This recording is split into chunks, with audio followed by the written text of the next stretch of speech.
No. Great. Okay, welcome everyone to the Recon community meeting for February. Today we're joined by Adrian Filips, who is an independent researcher and analyst who's committed to multidisciplinary open source research projects that can make a difference in our world today. His education and background is in engineering, computers, and molecular biology, and he currently works for the Environment and Climate Change Canada. But also heads up a group of bioenthusiasts at the Ottawa Bioscience Community Lab. He's an active member of various organizations dedicated to the promotion of open science, like the Gathering for Open Science Hardware, Helpful Engineering, Just One Giant Lab, Global Bio Summit, and Reagent, just to name a few. And I believe I'm correct in saying that, Adrian, you're passionate about open and inclusive citizen science because you recognize that the resources and the research capacities are just not sufficient or sufficiently distributed to tackle the global challenges of today. So what your work does is very much chimes in the Recon ethos in building this global collaboration for equitable access to biotechnology. And some of you might have recalled that Adrian has shared his work with the community before, with his development of this open, affordable robot for automating inoculations. But today, he's going to talk to us more about building accessible devices for molecular biology. So he'll be demoing to us a tube rotor and orbital shaker that he's developed, and that can be built on a very low budget, as well as a prototype open source user interface software that can also be used alongside it all. So without much more spoilers, I'm just going to pass it to Adrian to present to us today. Thank you, Adrian. Take it away. Oh, hello, everybody. So I have a little presentation there. How should we do it? Oh, for the slide. Would you like us to share the screens with just? Yeah. Otherwise, it's fine. Yeah, you can do it. No problem. Sure. Just give me 1 sec. Yeah. And let me know when you want to move on.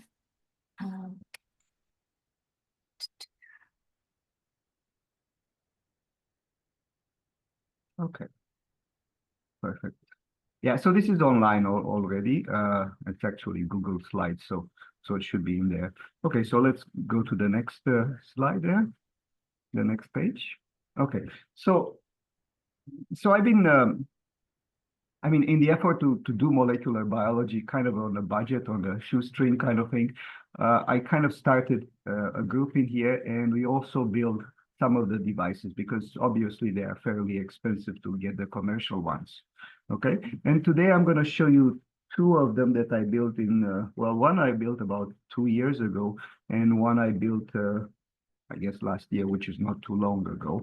And they both have to do like with liquid media growth there. So the first one is the orbital shaker, and it's you see the GitHub account, and I have there pretty much all the information if you want to build it. If we can move to the next slide there. Okay, so this is how it works. It's basically a platform like this. Some items, some little legs in the called links that look like this, and they are 3D printed. Now, these things would not work very well 3D printed. The reason why they work well is because the middle is fairly wide, and there is a fairly wide screw in through the to the 3D printed part. So basically, the force goes to the screws and to this wider 3D printed part. Okay, and they practically just attach it here. They just push it by force, and they will stay in there. Okay. So this is kind of how they happen, right? And that's pretty much. It's not very expensive. There are several ball. There are 5 ball bearings. Each one of them is about $1 or $2. The board itself, actually, this is a cutting board, believe it or not. But there's a material called HPD, which is and high density something, which is used in cutting boards and I'm using, and it is done on the CNC machine, and it has the finger joints. So if you apply lots of force, it will break apart. However, it's very resistant. Sometimes they make the battle bots out of the same material because it can take a lot of abuse there. And surprisingly, they do hold very well. So this is the main part. The three links will go in here.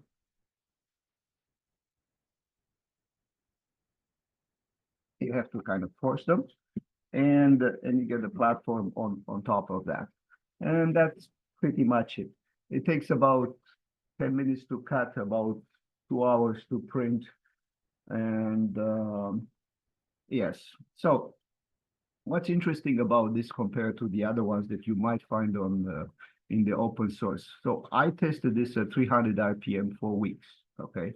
And it's a true 300 RPM. So basically the force is not done by the RPM, but it's a G force. And that is what's important. It's the distance between the two links, okay? And this is the standard distance. I'm not sure exactly. I think it's probably like a little bit less than an inch. So this is really the same thing as the commercial ones in terms of force. And I tested it for, I don't know, maybe 4 weeks. I kind of let it there to go running, and it was working. So it's very it's reliable. That's what you want to them, right? So yeah, I said there's like the orbit length, the radius is the standard size, and I've been using this for 2, maybe almost 3 years. Repeatedly, I never had any problems with it. Now I'm going to show you the real one. So this is the box. I use a standard computer power supply that I found somewhere. And yeah, if you need a button, I do it or not. Now, in terms of vessels, there are several methods of doing it. If you don't want to go necessarily at 300 RPM, you can use a simple one. This will be autoclavable. This is autoclavable, and it has a little magnet, and it will stay in there. But this is about, I think it's about 100 RPM. So I'm going to turn it on, and we're going to see what's going to happen. Okay. So if you can see, it's fairly. If I try to hold it with my hand, I can hold this with one hand. If I put liquid inside, and if I yeah, so if I put liquid inside and if I turn it to 300 RPM, I will not be able to hold it. It will push my hand quite well there. So that's pretty much it. Yes, and I have 2 versions for the. Okay, so we can go to the next slide there.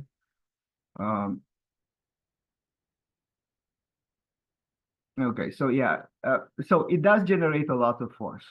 And if you put like 150 milliliter flask with like about 40%, you cannot hold by hand. I have a version where we use stainless steel flask holder. On lower speed, as I said, you can use a magnet that you can attach to the bottom. You can just put tape, or you can create like a 3D printer, a holder for it, as long as the bottom of the bottle is standard. I think this is probably about 50 or 75 milliliters bottle, and you can place about 4 or 5 on the platform itself. It's quite noisy at 300 RPM, so you don't want it right on your bench there all the time. As I said, the links are 3D printed in ABS and reinforced with the 5mm metal screws. And the electronics is it's a board for CNC machine. It's about $20 or $25. And I have 2 boards, one that's custom build board and one that's just, you know, commercial one. It's easier with a commercial one. It's not designed for this, but it works very well. The cost is like, it's kind of hard to say. The power supply I use for my normal computer, the motor itself, it's an MR17, which is $12. And actually that's a typo there, it's MKS board. And there's a, so I have a version where this goes inside of an incubator, and the heater for the incubator, it's about $5. And yes, yeah. So the reason why I could have used several types of motors. The stepper motor that I use in here, the advantage of that is you can go from very low speed to very high speed, and it will kind of keep the torque, while the normal motor will be more efficient and simpler to do, but will not necessarily keep the torque. So we can advance to the next one.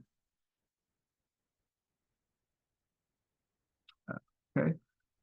So this same thing with absolutely the same board. The board has the software for both the orbital shaker and also for the incubator shaker. So so this is the interior of the incubator. You can see on the bottom in there, I have the flask holder, which is a profile out of steel, stainless steel.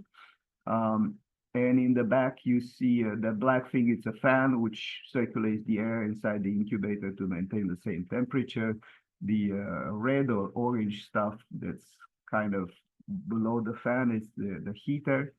And on the right corner of the upper near the fan, you can see the the temperature, and it's also a humidity sensor. Not that you really need a humidity sensor with that.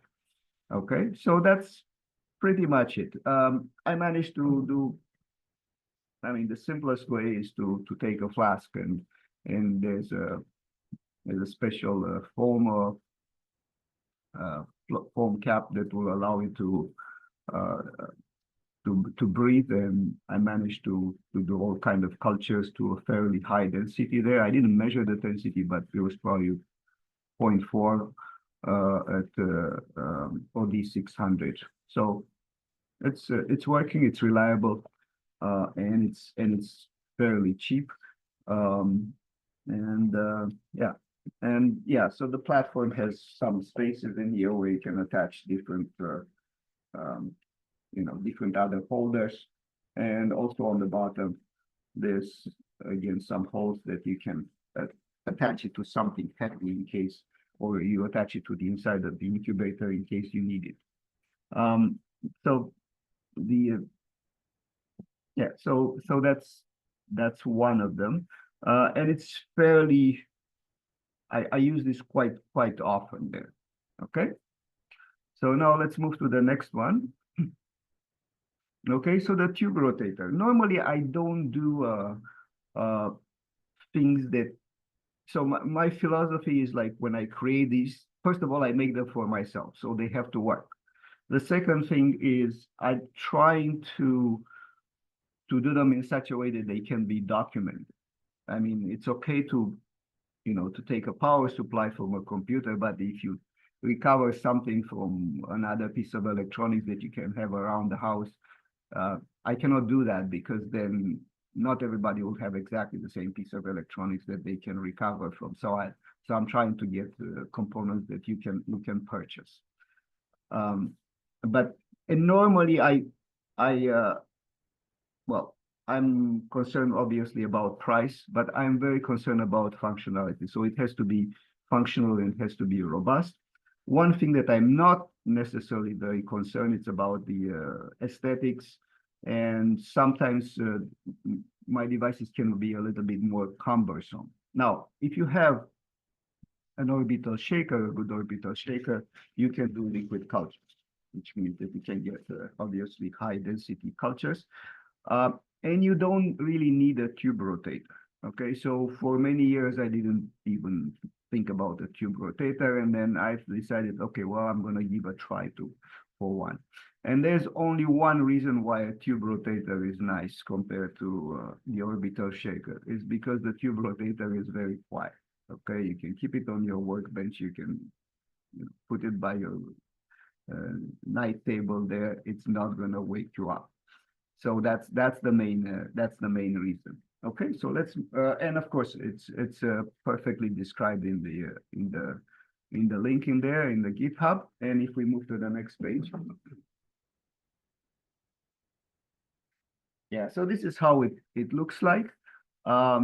It's not a complicated thing. It's just a motor with an axle, and on that you have this 3D printed item, and you can put tubes inside it. And I'm going to show you the real thing right now, or actually maybe we can go to the, yeah, no, but show you the real thing. So this is kind of how it looks like. Yeah, so I have different tube holders that you can change. So these are probably, I'm not sure, probably about 50 milliliter tubes. No, probably less, 25 milliliter tubes. Or you can have the big conical tubes. And you can also have centrifuge tubes. There are some other holders for them. One thing about this one is that it actually has only one connection to the motor. It's not, the axle is not supported on two sides. Initially, I wanted to do it on two sides, but it wasn't working very well because if it's not perfectly aligned, it kind of starts making a little bit of noise, and I didn't want that part. And again, this is yeah, so let me show you how it works. Again, the same power supply. And it should start in. Yeah.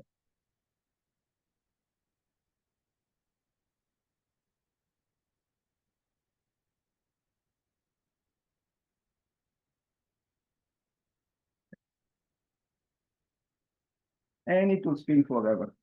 And kind of can't forget about it because it's very, very quiet. So move to the next slide there.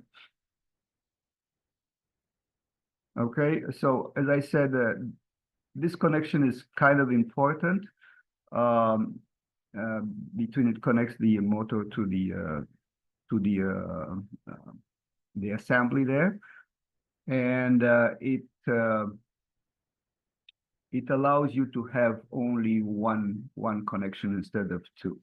So what happened really when I started doing this, the box, I didn't realize, but the box actually is not, the two walls are not parallel because the way it was extruded, they have a little angle there. So when I tried to put the second holder for the axle was not working because actually the axle moves in the rotational move at an angle there. So that's when I discovered that actually, if you position it properly, you don't have to put the second part, which saves you some alignment and a ball bearing. Yeah. So okay. So of course, as I said, it can take a variety of tubes. In this case, it's an incubator tube rotator, so you can control the temperature. And I'm using exactly the same board as I'm using for the orbital shaker. And I've seen some other ones like this, but the 3D printed parts for the other ones usually take like 16 to 24 hours. I think one was like 36 hours to print. The problem with that is if you have any problem during the printing, you're gonna have to start again the printing for 16 hours and you never know when you're gonna do it. So this one has, I split it down in a couple of smaller modules that can print in about 5 hours. And I changed the way I put lots of, I simplified the model so it contains far less material. So to decrease the printing time there. And this is just 3D printing, nothing else, no other things. And if we go more, okay. Now, that's a question for you. Do you know what this enclosure is?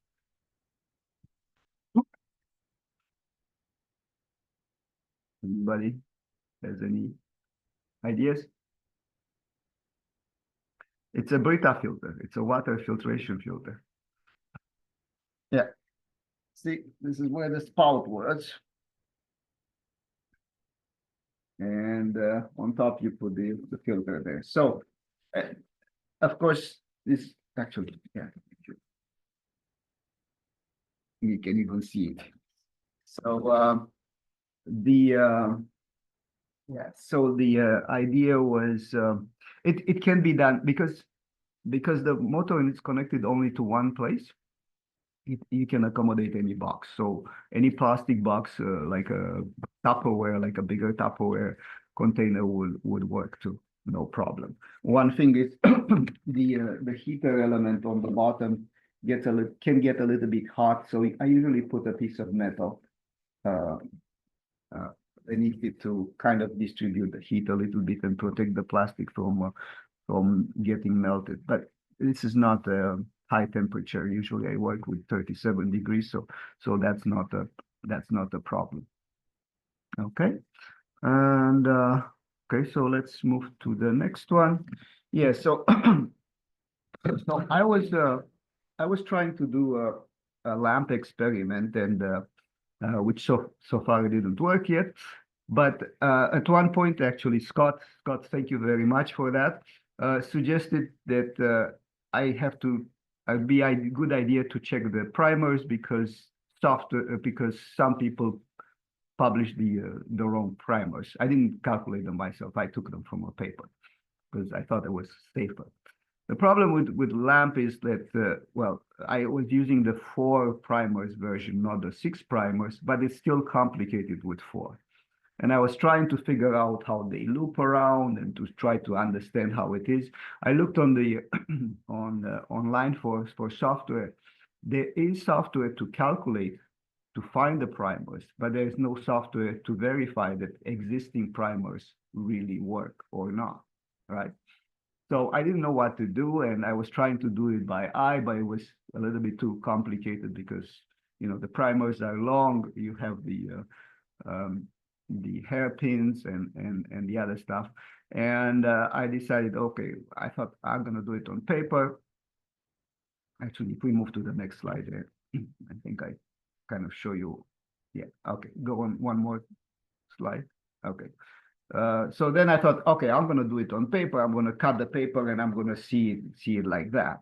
And then I thought, you know, this sounds silly. It doesn't sound right. It's not very high tech there. Sometimes it works, but it's a little bit like that.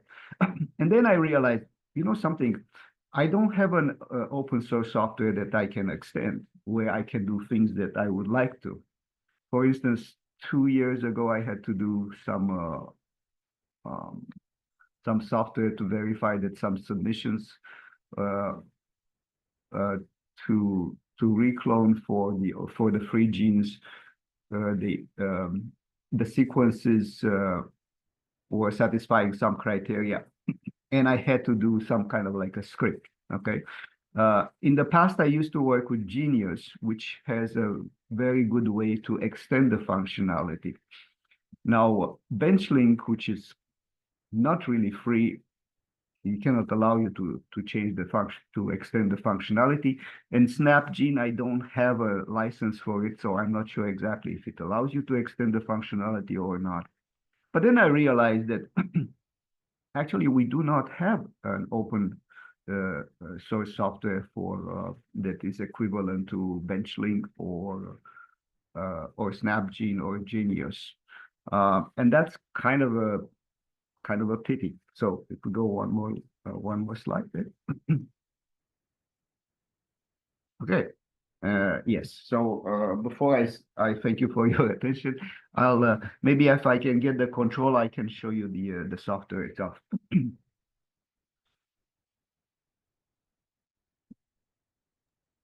Oh, what would you like? Shall I stop sharing screen? Yeah, I would like to be able to Yep. share my screen there. All Okay. yours.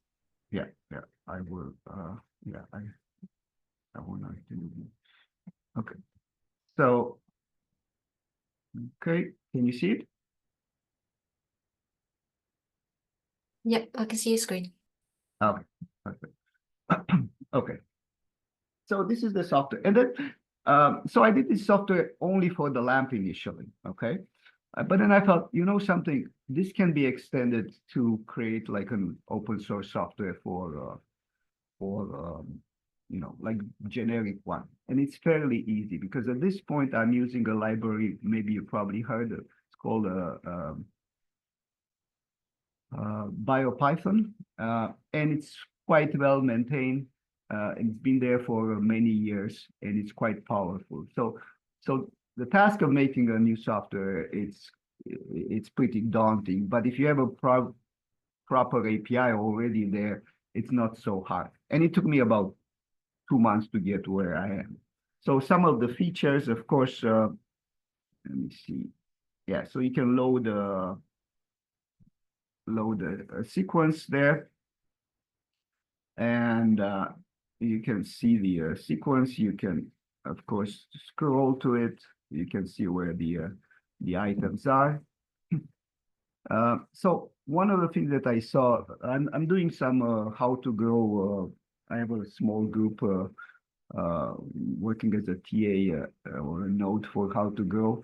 And one of the things that I see people have lots of problems with, especially when it comes to practical things, they don't understand that the DNA is bidirectional. I mean, it's directional. I mean, they're told so, but they don't get it. Okay, and it's always, instead of doing the reverse complement, either just do the reverse or just the complement or something like that. So I thought that, okay, if I put the letter on the complementary strand showing the other way, then you can see very clearly how that is. Okay, so that's what I did it in here. And then, of course, well, you know, you can have the letters colored or not. The other thing that I was thinking that would be good would to put exactly the hydrogen links between them. So maybe you can make them a little bit longer. Yeah. Okay, so now you can see very clearly where, you know, you have the C has three, CNG has 3 hydrogen links. So obviously it's about 30% stronger binding than between A and P, which is again a good thing for that. And of course, I put the colors there. I think they are the standard color, but not everybody needs the so colorful. So there's we can take the colors off.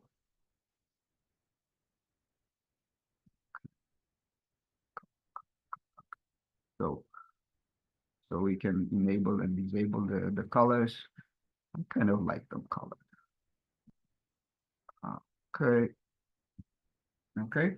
So, and then I thought, okay, maybe if I can add some functionality like, you know, for regular operations.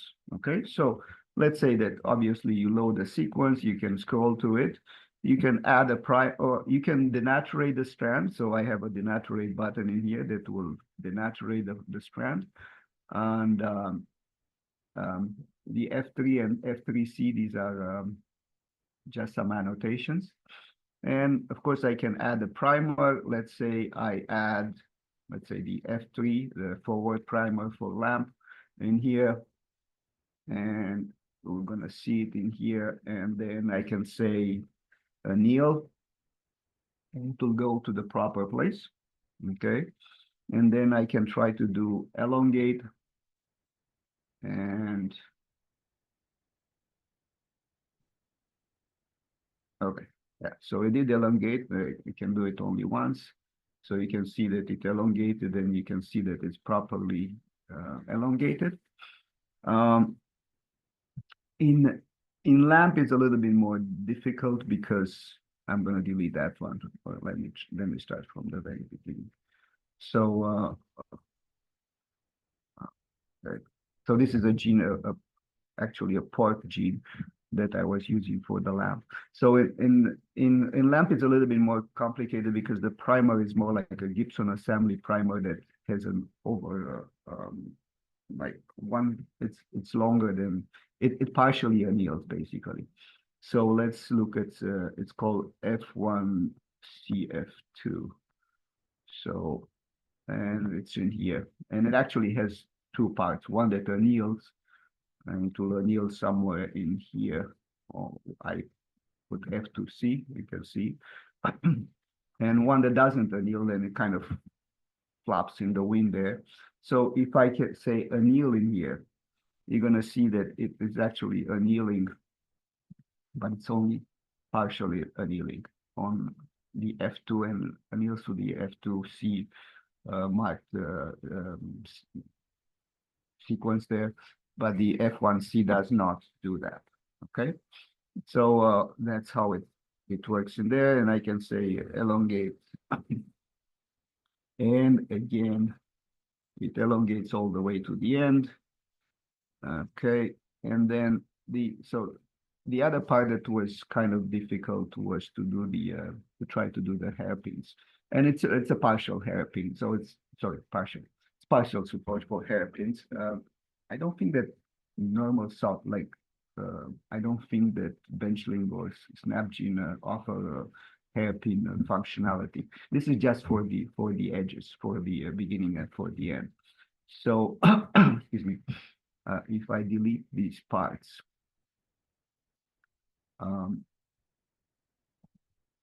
first one and the last one, I can click on hairpins, and I'm going to see what's happening. Yes, so you can see that actually the first part, the 5' part, kind of folded in here, and the last part it's actually folded, but the other one is not connected, so it does a full hairpin.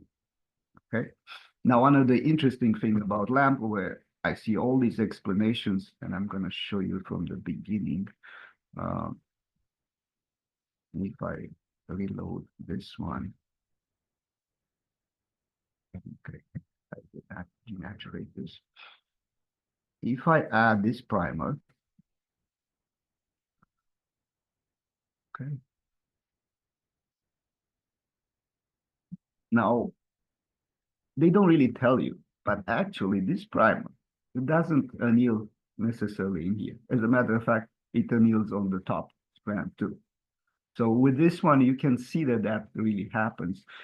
I have a feature where when I say anneal, right, I think it's in a preference, they say anneal to the strand that you can elongate. But if I take that options out, it's going to gladly anneal on the first strand because of the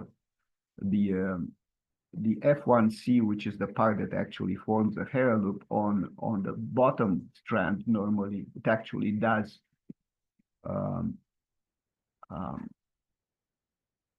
yes, you can see it here. On the top strand, you also have the F1, and this is F1C. So it actually, you can see, you can use it for simulation for this. And of course, you can also use the same thing for the PCR, where it's much easier, where you just have forward primer and a reverse primer. And I started to do some virtual gel. In here, it's using only the HIND3 enzyme. So if I can do okay, sorry. I will. Let's take let's say some GFP, for instance, and I calculate the added the virtual gel functionality, and it's exactly the same one as in Benchling. So the idea was that maybe I can add in time more and more functionality. The code is already on GitHub, and I create an executable. So if you run Windows, for instance, you can just download that executable, which takes 1 minute, and double click on it, and you will be able to use it. But I thought that might be kind of a nice idea to try to add functionality when it's necessary or on demand, to maybe create a software that can be like fully open source. And it has another advantage there, because for instance, one of my students that kind of blocked me with a question he's in Ecuador. He asked me, well, can you, we get we get power cuts every day here. Okay, so that, and it's not the only country, and I cannot use Benchling because the internet will go down. I can do a meeting, but I cannot do this, and so this is standalone, so you don't have to be connected to the internet. Anyway, so that's pretty much what I wanted to show you. This is like kind of my work in the last year and a half there. I have some other stuff, but not. But I thought that this is going to be more useful in case you are interested in this.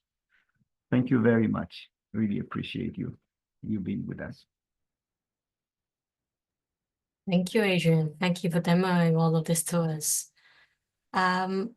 I think it's really interesting to see the different things that you can do on a shoestring budget, really, and especially this latter one, the open bio. As you say, there aren't many or any open source software out there for simulating things like prime design, binding like this.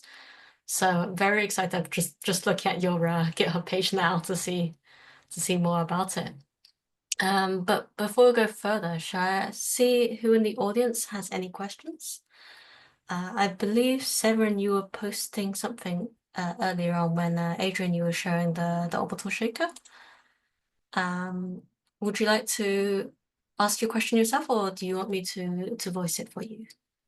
No, yeah, that's okay. I was curious about the temperature control you showed for the first shaker orbital incubator, because you mentioned at the end that you had control temperature because you had a sensor inside the apparatus. And so I was wondering which range of temperature you were controlling and like what was the span of temperature you could reach with this orbital shaker? Thank you. Yeah, that's an interesting question. I'm usually using like the standard E. coli, so I usually go with like 37 degrees plus minus, well, not plus minus somewhere between, I don't know, maybe 18 if I have something that expresses some type of plasmid that it's more sensitive. The sensor itself will work, I think the range is probably from, I don't know, minus 20 to 80 degrees or something like that Celsius. So the sensor range is very high. It's more the question about, well, can the heating pad can heat the inside the chamber of the incubator to get to 60 degrees or 80 degrees. But usually if you do this for liquid culture, I don't think, well, I don't want to go to 80 degrees unless you want to, I don't know, maybe do a lamp operations, because not too many bacteria or organisms survive at that temperature. But if you really want to do that, that's fairly easy. You can double the heater pad. These are very simple silicone thing with two cables that come out of it, and you can serialize them, and you're gonna get. I think one of them it's about 20 watts right now. So if you put two, you're going to get 40 watts if you want to have like higher temperatures. For lower temperatures, you don't have to do anything. Thank you. And how does it last over time? Like, do you have a lot of heat dissipation, for instance, or is it hard to control the temperature stably over time, or is it okay? Yeah, that's a very good question. So in the it depends how well, obviously, so it depends how well insulated the container, the chamber is, right? For this one, which is the Brita filter, which is like about 3 millimeter thick acrylic, and the lid has a lid that's quite thin, probably even less. It takes about 10 minutes after I started to get to the temperature, to get to like 37 degrees. And after that, it's constant there. Well, it's constant. The sensor has maybe plus minus 0.5 degrees or something like that. So for me, for the cultures, I never had any problem if it goes a little bit higher. Well, 1 degree higher or 1 degree lower. And usually over time, it kind of stabilizes.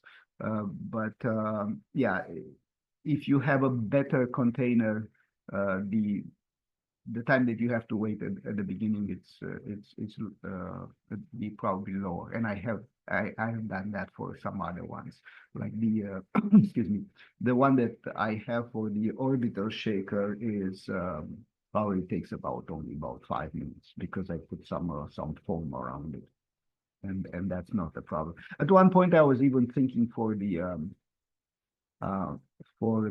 tube rotator to try to control individually the temperature on each tube there, which is possible, but it's much more complicated because you have to transfer the power to the rotating part, and that's the part that's a little bit difficult.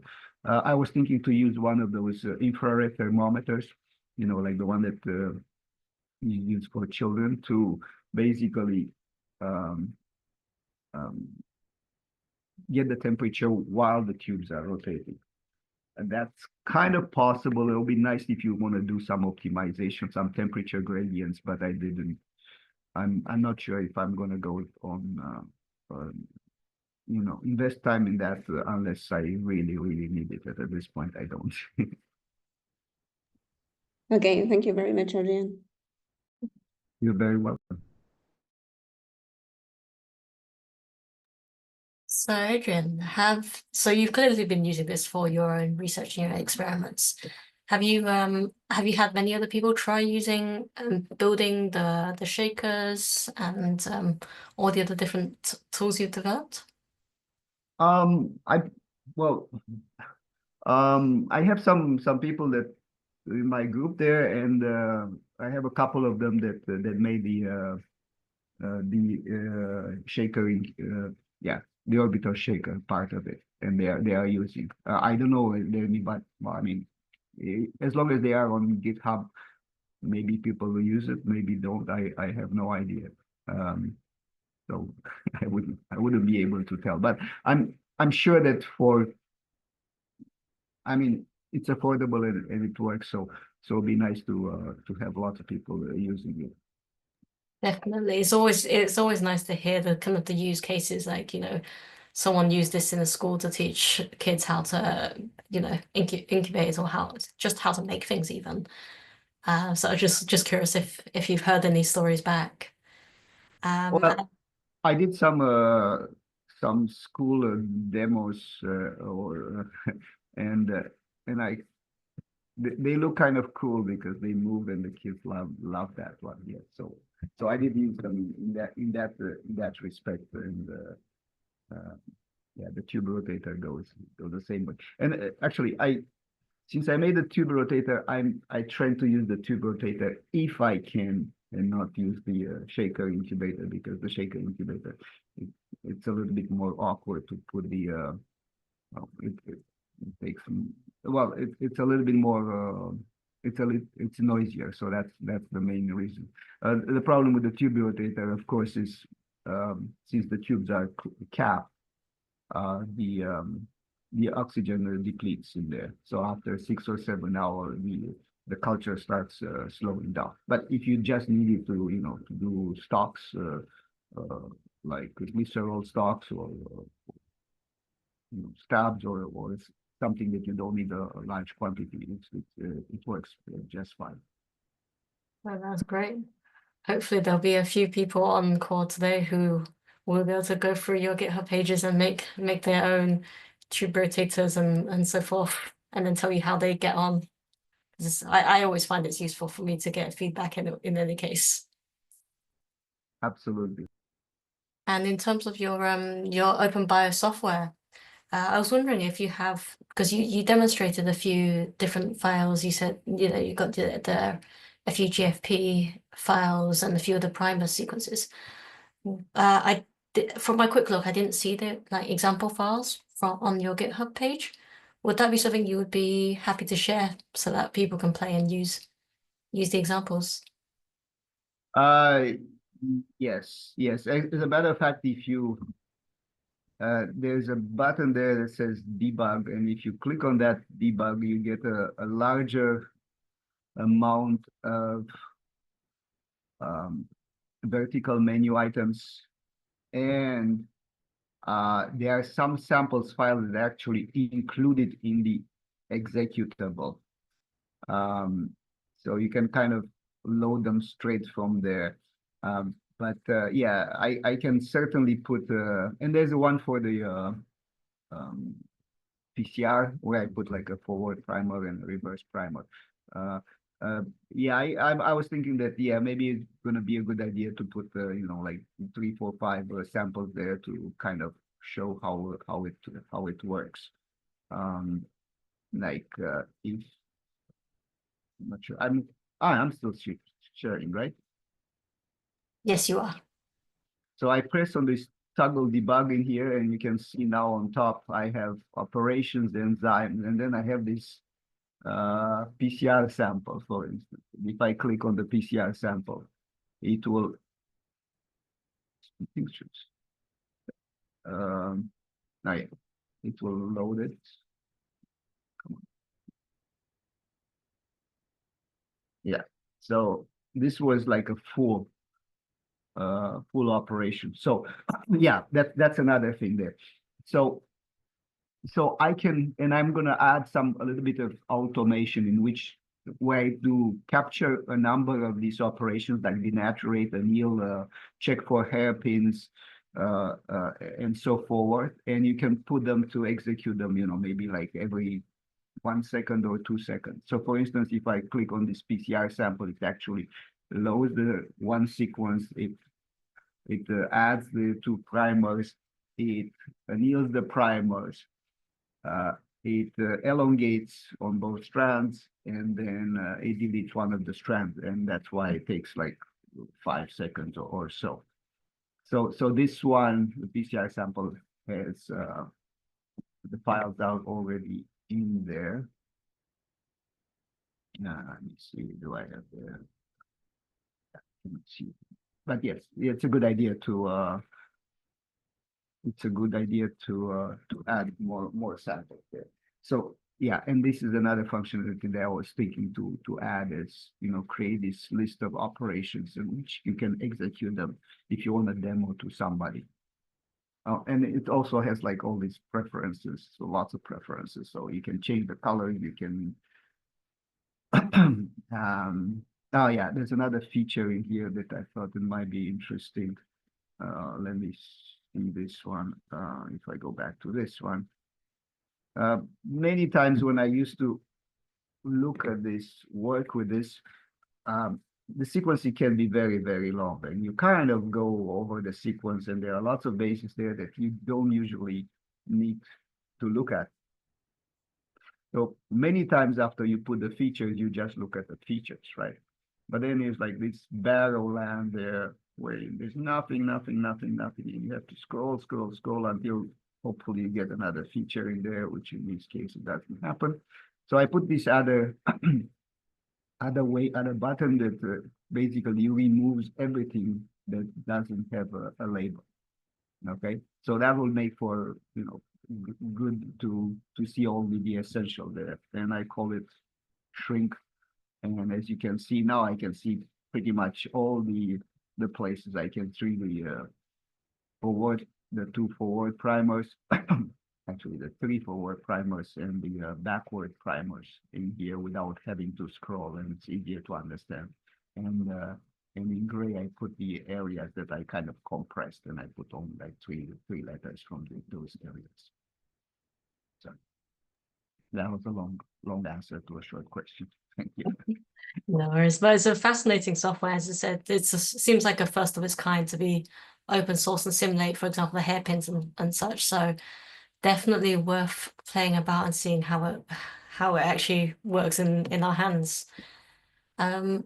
So I want to just throw out there again to the group. Does anyone else have questions for Adrian? I'm sure there's a lot of things today.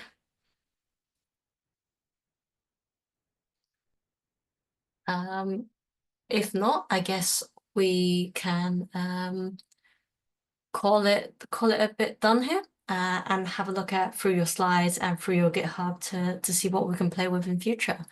But thank you so much, Adrian, for presenting to us today your work.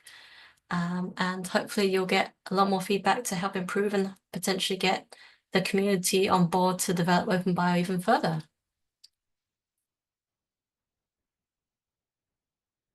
Great. So yeah, we've got 3 minutes left to end the meeting. So if anyone would like, let me stop recording for a sec.